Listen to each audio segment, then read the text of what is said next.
It's a glimpse of the upcoming UK basketball season, what Coach Cal told the thousands of UK fans gathered for Big Blue Madness. They waited months, camped out for days, and now Big Blue Madness is here. We'll take you inside Rupp Arena. How a Central Kentucky jailer says it appears someone tried to use a trash can to sneak drugs into a jail. Tracking, alerting, protecting. This is WKYT News at 11.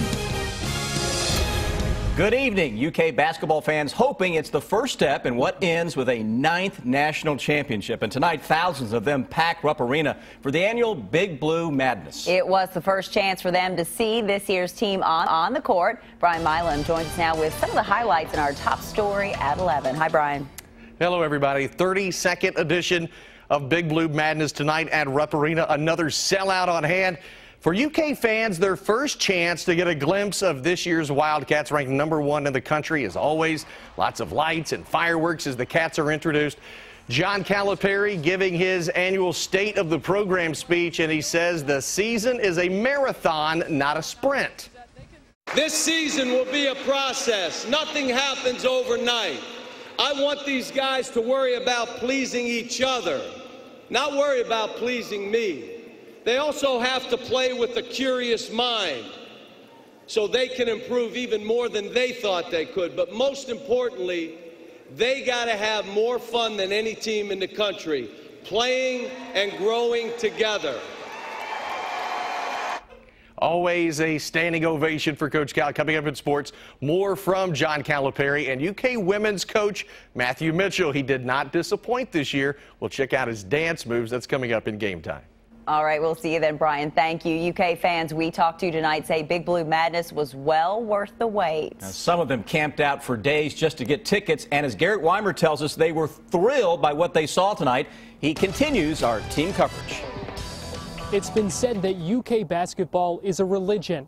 If that's true, then this was quite a service. They came from all over the Commonwealth. Glasgow. Muhlenberg County. London, Kentucky. Louisville, Kentucky, or we like to call it Loserville. For many fans, a yearly ritual. I think this is my 4th Big Blue Madness. Second time. My first time. First time I've ever come to Big Blue Madness. Others, their first baptism by fire. They camped out for tickets and came ready to cheer on their Cats. Coach Cal, he's awesome. Preaching the gospel of John Calipari and Matthew Mitchell. And the two coaches didn't disappoint.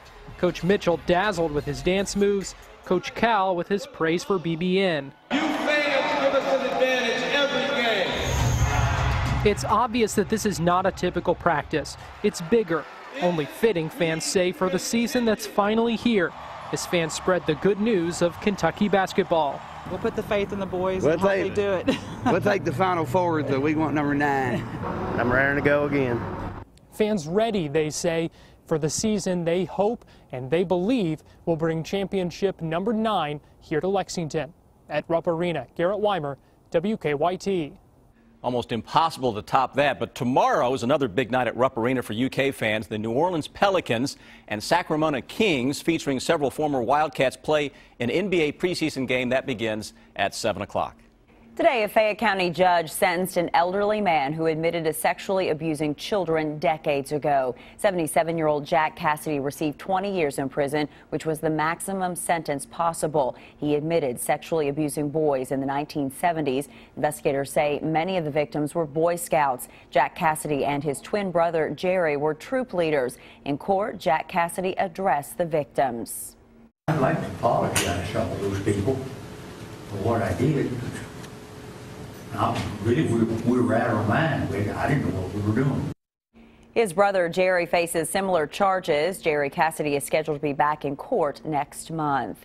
New tonight, some dogs have been rescued from what investigators call horrible conditions. But first, a warning, you may find these pictures disturbing.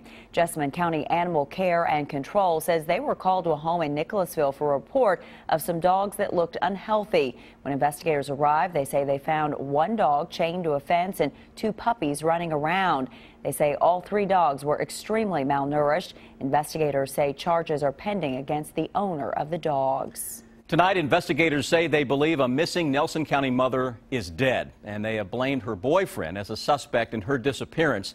Crystal Rogers has not been seen since July. Rogers was last seen with her boyfriend, Brooks Houck, but so far he has not been charged. Also today, the Bardstown Police Department fired Houck's brother, Officer Nick Houck. Police say that he interfered with the investigation into Rogers' disappearance by calling his brother while his brother was being interviewed by the Nelson County Sheriff's Office. Yeah, disappointed, obviously, and it's certainly not a happy day for any of us involved. After Rogers disappeared, family members say they found her car abandoned on the Bluegrass Parkway with her phone and purse still inside. He says it is a constant battle to keep drugs out of the jail, and tonight the Lincoln County jailer is talking to us about how he stopped a drug drop. He says it appears a woman tried to sneak drugs into the jail by using a trash can. Monique Blair has the story new at 11. On Thursday, Lincoln County jailer Robert Wilson was walking into his office when he noticed something out of the ordinary. I got to the top of this landing and noticed a lady walk under the landing. There's a ramp that's an inmate work area. So he watched that woman as she proceeded to do something peculiar. Throwed a cup away, lifted the bag, stuck her arm under the bag, pulled her arm back out, and then placed the bag back in place. That woman told jailer Wilson that she was throwing something away down here in the inmate work area in a trash can that was here. It's no longer here, but jailer Wilson says he found it strange because she passed up a trash can that was over here. Once the woman left, jailer Wilson looked into the trash can and found a white plastic bag with 2 pouches of tobacco and a rolled up paper sack with more than 1 gram of a substance that field tested positive for crystal meth. If those drugs get into this facility and the wrong person gets a hold of them, someone's going to get hurt. Someone's going to overdose. Someone may possibly die. Jailer Wilson has since added a rope and a no-entry sign to the area where this incident happened in an effort to prevent it from happening again. And although he says it's a constant battle, he will do whatever he can to keep drugs out of his jail. When I say that if I catch them bringing it in here, I will prosecute. In Lincoln County, I don't care if it's my best friend, my brother, or my son. Do not bring drugs to the Lincoln County Jail. Monique Blair, WKYT. The jailer has turned the case over to the Stanford Police Department to investigate. Charges are pending at this time.